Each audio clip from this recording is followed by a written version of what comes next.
Pedro Bala, Gabriela, Maria Machadão, Pedro Arcanjo, Tieta, Dona Flor, Quincas Berro d'Água, entre outros, são alguns dos personagens criados por Jorge Amado.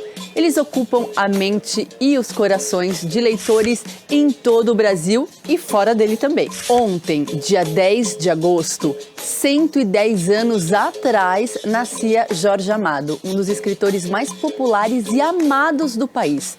Os seus livros foram traduzidos para 49 idiomas, entre eles o persa, o vietnamita e o mongol, e foram diversas vezes adaptados para o cinema, para o teatro e para a televisão. Alguns dizem, inclusive, que Jorge Amado foi o escritor que mais entendeu o Brasil e, de fato, chegou perto do povo. Hoje, então, a gente vai conhecer um pouco da vida e da obra deste grande artista.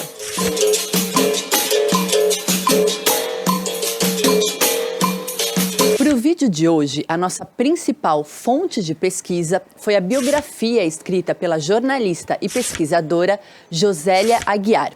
Jorge Amado, uma biografia, foi publicado em 2018 pela editora Todavia e entre a pesquisa e a escrita, a autora trabalhou no projeto durante 8 anos. Esse é um livro que eu recomendo fortemente para quem quer mergulhar na vida de Jorge Amado. Ele nasceu em 10 de agosto de 1912, em uma fazenda chamada Auricídia, em um arraial próximo a Itabuna. Filho de João e Eulália, fugitivos da seca, que encontravam no sul da Bahia uma esperança.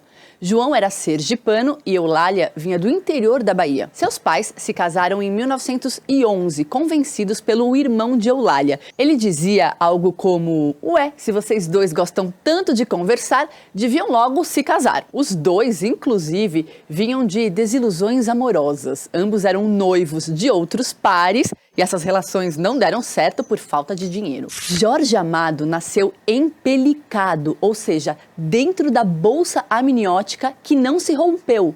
Em várias culturas, nascer empelicado é sinal de boa sorte durante toda a vida. João levou o recém-nascido no colo até o quintal e o ofereceu à lua, ritual pagão para que crescesse protegido.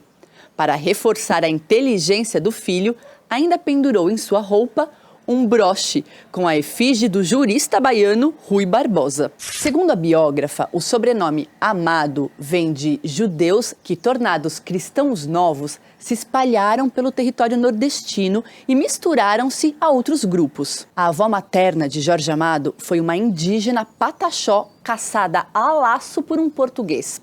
E a avó paterna foi uma sinhá branca que se apaixonou por um negro escravizado. Toda essa mistura fez com que Jorge Amado e seus irmãos fossem chamados pela turma ali das redondezas de cara de turco. Apesar das dificuldades financeiras do começo, o patrimônio erguido por João, o pai de Jorge Amado, com o cacau, foi suficiente para ele ser chamado de coronel. Essa foi uma época de muitas lutas pela posse da terra e a família de Jorge Amado passou por várias emboscadas. Inclusive, uma grande tempestade forçou a família a deixar tudo para trás. Eles se mudaram para a cidade e João trabalhou com tamancos durante algum tempo. Em 1918, eles juntam suas economias e vão para uma nova fazenda, a Tararanga. Mais ou menos nessa época, o pai de Jorge Amado ganha na Loteria Federal 500 contos de réis e compra em Ilhéus uma casa bem grande, o Palacete João Amado de Faria, que hoje abriga a Casa de Cultura Jorge Amado. A infância de Jorge Amado foi preenchida pelas belezas da Bahia, mas também pela dura realidade da época. O gosto do camarão pitu, da farinha de mandioca, da manga e do sapoti, a visão do mar e também as pestes, os tiroteios e muitos velórios dos familiares e dos conhecidos. E olha só, quem alfabetizou o pequeno Jorge Amado foi a sua mãe, Eulália, através das páginas dos jornais.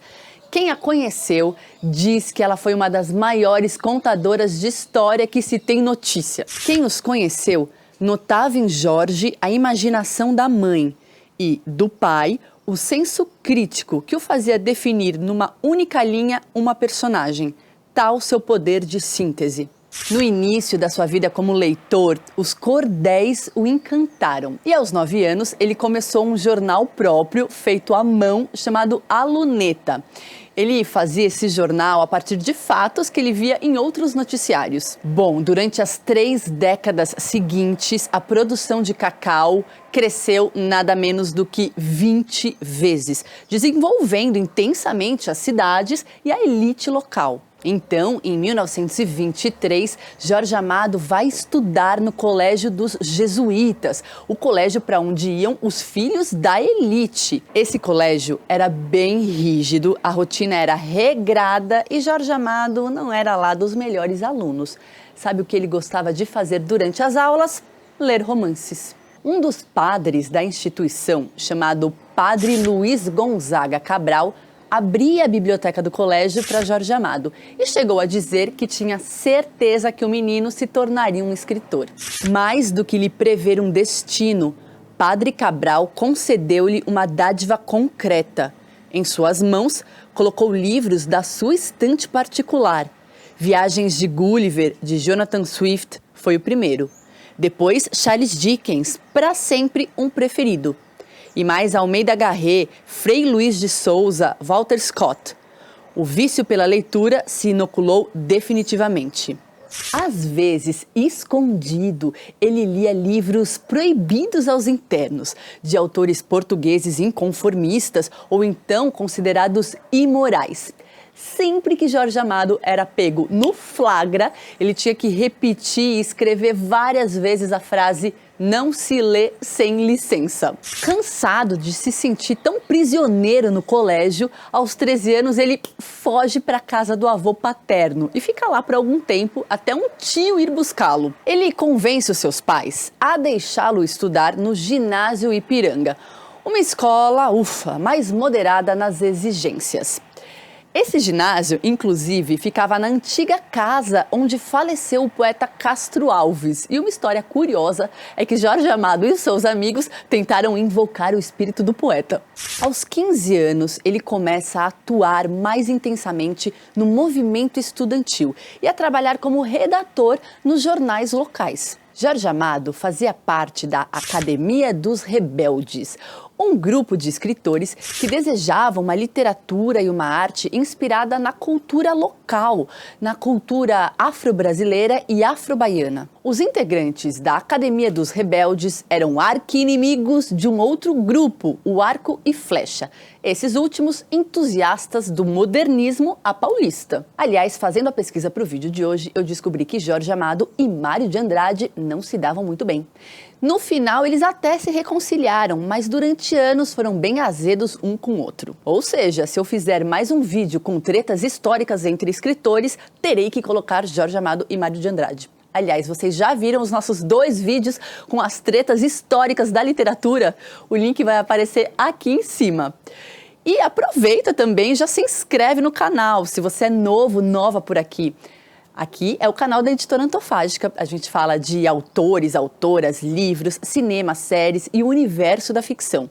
Já aproveita, dá o joinha e ativa o sininho de notificação que te avisa quando tem vídeo novo. Bom, em 1929, Jorge Amado conhece Maria José Sampaio, seu grande amor de juventude. Foi um namoro intenso e os dois logo ficaram noivos em fevereiro do ano seguinte. Maria gostava de ler e recebeu do noivo vários livros, inclusive um feito por ele mesmo. El Rei foi escrito por Jorge Amado e mais 2 amigos, e eles criaram o livro de forma bem despretensiosa. Publicado em folhetim no periódico O Jornal, cada capítulo seria uma surpresa para quem escreveria o capítulo seguinte. Toda essa experimentação foi publicada no ano seguinte com o título Lenita.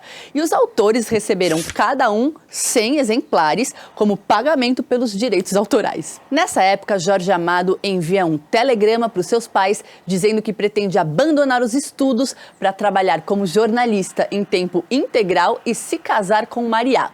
O coração de Dona Eulália quase infartou e os pais decidiram então que ele iria para o Rio de Janeiro e só voltaria com um diploma em mãos. Na capital, ele continuou a trabalhar como jornalista e também como professor de português. Já os estudos, ele continuava aquele aluno sem grandes notas e dizia que só terminou o ginásio por decreto. Isso porque, no meio de toda a confusão do golpe que levou Getúlio Vargas ao poder, um decreto instituiu que os alunos poderiam ter o diploma do ensino secundário sem precisar de notas altas nem exames adicionais. Apesar das inúmeras cartas, o romance com Mariá não aguentou a distância. Não se sabe se eles voltaram a se encontrar depois, mas o que mais importa aqui é que Mariá guardou todas as cartas, desenhos e bilhetes que Jorge Amado enviou a ela. Inclusive, a biógrafa Josélia Aguiar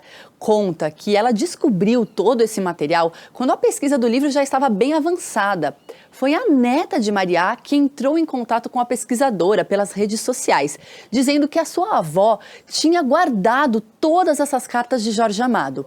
Josélia Aguiar então pegou um avião imediatamente para Brasília para conversar então com a neta, já que Mariá havia falecido há muitos anos. Em 1931, ele entra na Escola Nacional de Direito. Ele continuava não muito envolvido com os estudos, mas bastante empenhado em fazer literatura e política. No Rio, ele conhece o escritor modernista Raul Bopp e os dois chegam a dividir uma casa em Ipanema junto com Carlos Echenique. Mas praticamente todos os dias passavam por ali tantos escritores e tanta gente, a bagunça era tamanha que Raul Bopp decidiu se mudar para ter um pouco mais de sossego. Jorge Amado sempre conversou com muita gente, sempre prestou atenção às questões sociais do Brasil.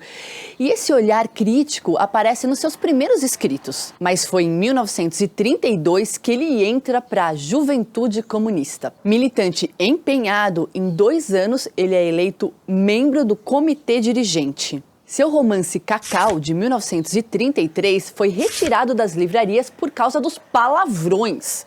Um amigo jurista de Jorge Amado ajudou a resolver ali todo o problema. E o fato é que o fuzuê aumentou a publicidade do livro. A primeira tiragem de Cacau esgotou em 40 dias. Nesse mesmo ano, 1933, ele se casa com sua primeira mulher, Matilde Garcia Rosa.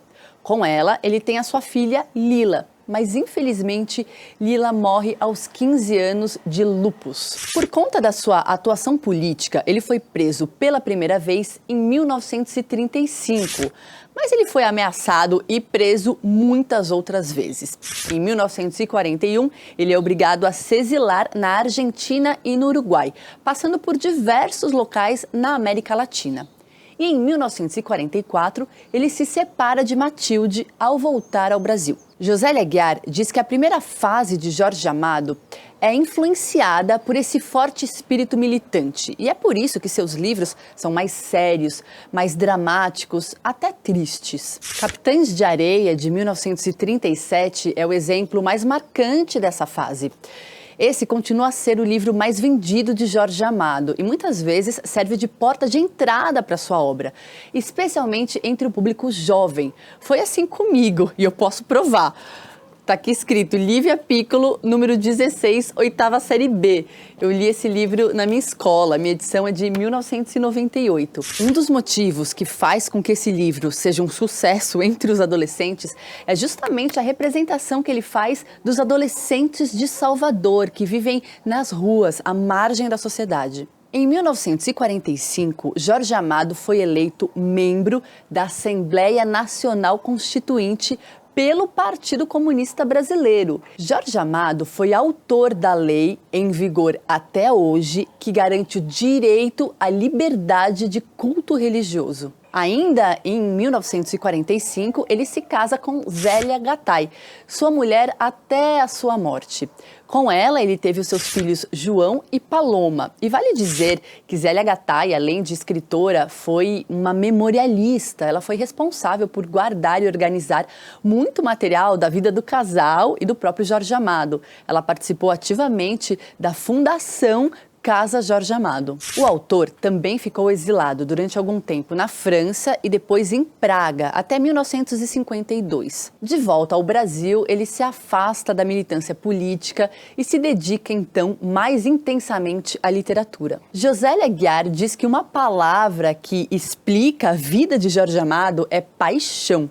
Ele foi apaixonado pela literatura, assim como foi pela política, pelas mulheres, pelos amigos e pela vida. Estudando Jorge Amado, eu topei com uma frase dele que eu achei tão linda que na hora eu pensei, tenho que levar isso para o canal. Ele dizia que a amizade é o sol da vida. Bonito, né? Então, depois dessa primeira fase militante, os seus livros, pouco a pouco, começam a mostrar outro tom. A partir do romance Terras do Sem Fim, de 1943, ele começa a dar forma às suas famosas mulheres fortes, suas heroínas, como Gabriela, Teresa Batista, Dona Flor.